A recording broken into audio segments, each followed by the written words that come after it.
Hello friends, मैं विशाल विशटेक में आपका स्वागत करता हूं। ये एंगुलर 9 ट्यूटोरियल सीरीज के राउटिंग का पार्ट 1 है। हम इस पार्ट से एंगुलर में राउटिंग देखेंगे। हम राउटिंग को एकदम डेप्थ में देखेंगे, डीप में देखेंगे। हम राउटिंग की एक एक बारीकियां सीखेंगे। हम राउटिंग को कैसे इम्प्लीमेंट करते हैं, हम राउटिंग का यूज करके कैसे एक पेज से दूसरे पेज पे रिडायरेक्ट होते हैं, हम राउटिंग में कैसे पैरामीटर्स का यूज करते हैं, हम राउटिंग में कैसे क्वेरी स्ट्रिंग का यूज करते हैं, और इसके अलावा भी हम राउटिंग में काफ़ी चीज़ें देखेंगे। तो चलिए शुरू करते हैं। सबसे पहले मैं विजुअल स्टूडियो कोड में आता हूँ। मैं उसी प्रोजेक्ट का यूज कर रहा हूँ जो हम अपने पिछले कुछ पार्ट से यूज कर रहे थे। तो अभी मैं ये मान के चल रहा हूँ कि हमें राउटिंग में कुछ नहीं आता है, हम राउटिंग एकदम बेसिक से शुरू कर रहे हैं। मतलब मैंने इस प्रोजेक्ट में जो पहले से राउटिंग थी इनेबल, उसे मैंने डिसेबल कर दिया है, हटा दिया है, और मैंने एक नया फोल्डर क्रिएट किया है इसी प्रोजेक्ट में राउटिंग नाम से, और उसमें कुछ कंपोनेंट क्रिएट किए हैं। ठीक है, मेरा प्रोजेक्ट ऑलरेडी रनिंग मोड में है। तो सबसे पहले मैं ये फोल्डर दिखा देता हूँ। तो यहाँ पे मैंने ये राउटिंग का फोल्डर क्रिएट किया है, और यहाँ पे अगर आप आएंगे ऐप राउटिंग मॉड्यूल.ts में, तो यहाँ पे मैंने इस फाइल को एम्प्टी कर दिया है, क्योंकि इसी फाइल में हम राउटिंग के लिए कॉन्फ़िगरेशन डिफाइन करते हैं। ठीक है, तो इस फाइल को मैंने ब्लैंक कर दिया है। और अगर हम राउटिंग फोल्डर की बात करें तो इसमें मैंने कुछ कंपोनेंट्स ऑलरेडी क्रिएट कर लिए हैं, जैसे create student, not found, student details, student list. ठीक है, तो अभी मैंने बिना राउटिंग का यूज किए अपने एप्लीकेशन को ऐसे डिज़ाइन किया है कि ये एप्लीकेशन ट्रीट करेगा कि इसमें राउटिंग इम्प्लीमेंटेड है। लेकिन इस तरह के डिज़ाइन में आपको एक तो काफ़ी डिफ़िकल्टी फेस करनी पड़ती है जब आप इस तरह से डिज़ाइन करेंगे बिना राउटिंग के अपने एप्लीकेशन को, और उसमें भी कुछ लिमिटेशंस होती हैं। तो पहले देख लेते हैं कि मैंने कैसे अपने एप्लीकेशन को डिज़ाइन किया है, फिर उसके बाद हम अपने एप्लीकेशन को सेम रिक्वायरमेंट के अकॉर्डिंग राउटिंग की हेल्प से डिज़ाइन करेंगे। ठीक है, तो मैं ब्राउज़र में आता हूँ। जैसा आप देख सकते हैं मुझे स्टूडेंट की लिस्ट डिस्प्ले हो रही है। मैंने ब्राउज़र में भी लोकल होस्ट 4200 एंटर किया हुआ है। मैं क्रिएट स्टूडेंट पे अगर क्लिक करता हूँ तो मुझे एक क्रिएट स्टूडेंट का फॉर्म डिस्प्ले होता है। सिंपली यहाँ पे मैं आईडी एंटर करके, सपोज 1 2 3 डाला, मैंने स्टूडेंट का नाम डाला, मैं डाल देता हूँ टेस्ट इसका नाम, और ईमेल में मैंने डाल दिया test@test.com। सेव पे क्लिक किया मैंने। तो आप देखेंगे पहली बात तो ये रिडायरेक्ट नहीं हुआ स्टूडेंट लिस्ट पे, लेकिन अगर मैं स्टूडेंट लिस्ट पे आऊँगा तो यहाँ पे जो मैंने अभी रिकॉर्ड सेव किया था वो सेव हो गया है।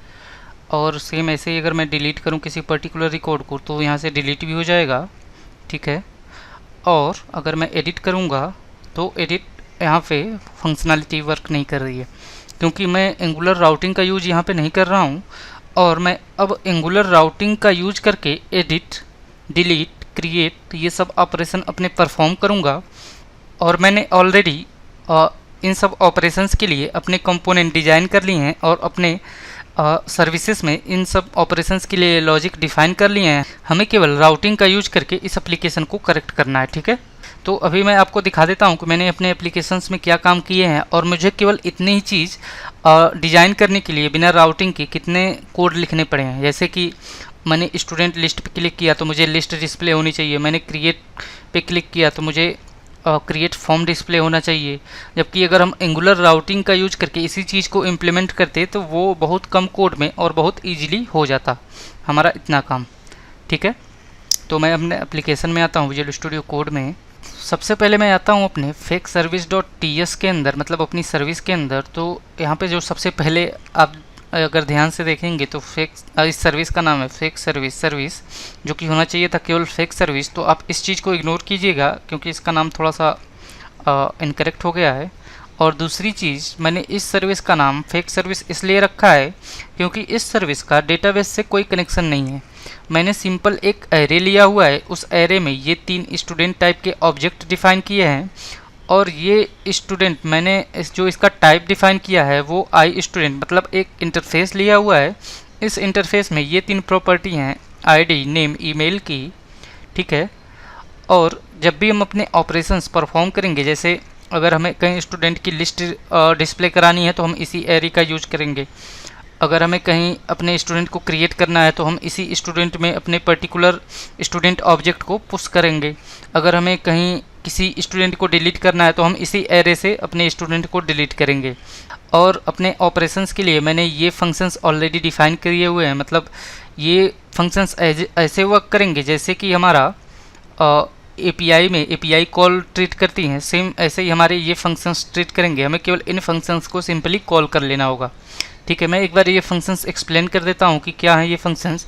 हमारे पास सिंपली स्टूडेंट लिस्ट है, तो गेट ऑल स्टूडेंट का फंक्शन क्या करेगा, सिंपली मैंने इसी लिस्ट को रिटर्न करा दिया है। और इस लिस्ट में मैंने स्प्रेड ऑपरेटर का यूज किया हुआ है, ट्रिपल डॉट।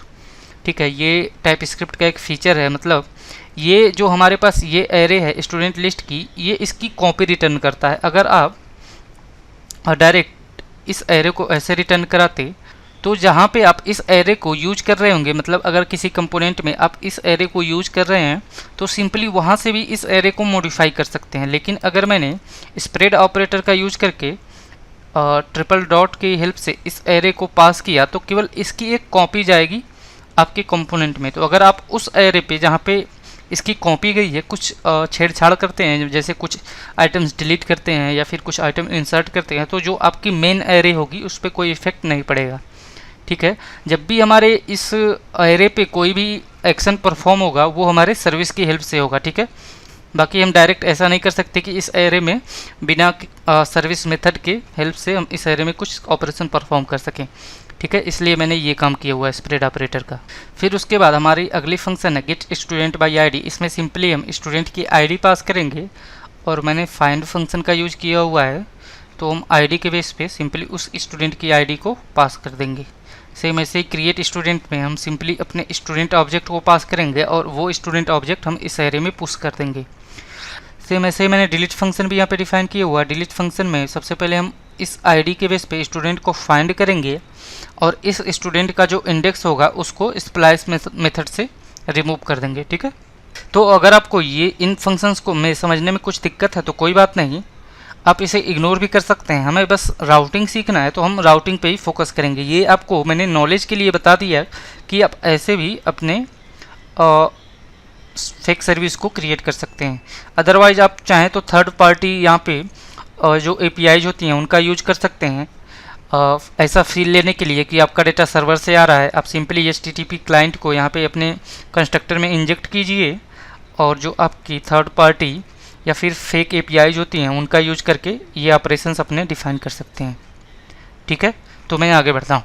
अब इसके बाद मैं आता हूँ होम कंपोनेंट डॉट HTML में। तो यहाँ पे क्या किया है मैंने, सबसे पहले मैंने अपना नैव बार लिया है यहाँ पे। ठीक है, वो मैंने लिया हुआ है होम कंपोनेंट के अंदर ही, और होम कंपोनेंट के अंदर ही इस नैव बार के अगर मैं किसी लिंक पे क्लिक करता हूँ, सपोज मैंने क्लिक किया यहाँ पे, जो ये मेरे दो नेविगेशन बार हैं जो आपको ब्राउज़र में डिस्प्ले हो रहे थे, एक था स्टूडेंट लिस्ट और एक था क्रिएट स्टूडेंट। तो अगर मैंने स्टूडेंट लिस्ट पे क्लिक किया है तो मैंने सेम इसी के साथ एक फंक्शन डिफ़ाइन किया था। जैसे मैं स्टूडेंट लिस्ट पे क्लिक करता था तो मैं एक आईडी सेंड कर रहा था अपने कंपोनेंट में। ठीक है, और एक आईडी का मतलब था कंपोनेंट में ये फंक्शन शो कंपोनेंट नाम से डिफाइन है। ठीक है, ये फंक्शन, तो इस फंक्शन में ये पैरामीटर था कंपोनेंट आईडी। ठीक है, इस कंपोनेंट आईडी की वैल्यू वो सेट हो जा रही थी जिस फंक्शन पे या फिर जिस बटन पे आप क्लिक कर रहे थे। जैसे अगर मैंने क्रिएट स्टूडेंट वाले लिंक पे क्लिक किया तो ये इस फंक्शन में 2 पास हो रहा था। ठीक है, और 2 सिंपली इस जो लोकल वेरिएबल है या फिर ये जो वेरिएबल है इसमें सेट हो जा रहा था। और यहाँ पे मैंने हार्ड कोडेड होम कंपोनेंट में ही नीचे डिफाइन किया हुआ था 2 पे मुझे दिखाना है क्रिएट कंपोनेंट। ठीक है, सेम ऐसे ही 3 पे दिखाना है मुझे स्टूडेंट की डिटेल्स और 1 पे मुझे दिखाना है स्टूडेंट की लिस्ट। ठीक है, तो जैसे मैं स्टूडेंट लिस्ट पे क्लिक करता था तो यहाँ पे इस क्लिक करने के दौरान जो बैकएंड में फंक्शन था उसमें 1 जाता था और 1 पे मैंने अपने टेम्पलेट में कंडीशन डिफाइन कर दी थी कि मुझे स्टूडेंट लिस्ट डिस्प्ले कराना है। सेम ऐसे ही 2 पे मैंने डिफाइन कर दिया था कि मुझे स्टूडेंट फॉर्म डिस्प्ले कराना है।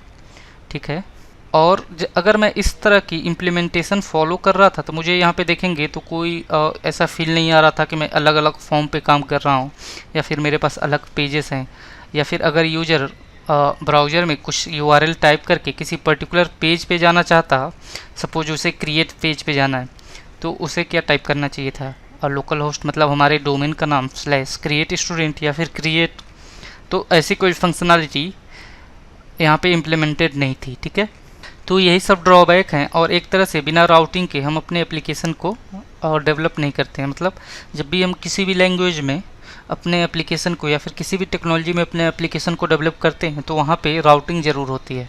अब मैं क्या करूँगा, सबसे पहले ये 3 जो मेरे कंपोनेंट हैं इसे यहाँ से रिमूव करूँगा। ठीक है, और राउटिंग की हेल्प से इन्हें डिस्प्ले कराऊँगा।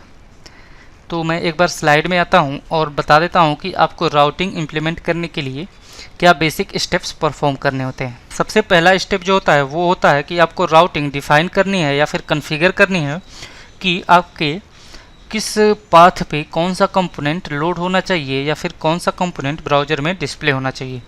ठीक है, तो ये काम हम करेंगे। सबसे पहले हम अपने पाथ को या फिर अपनी राउटिंग को कॉन्फ़िगर करेंगे।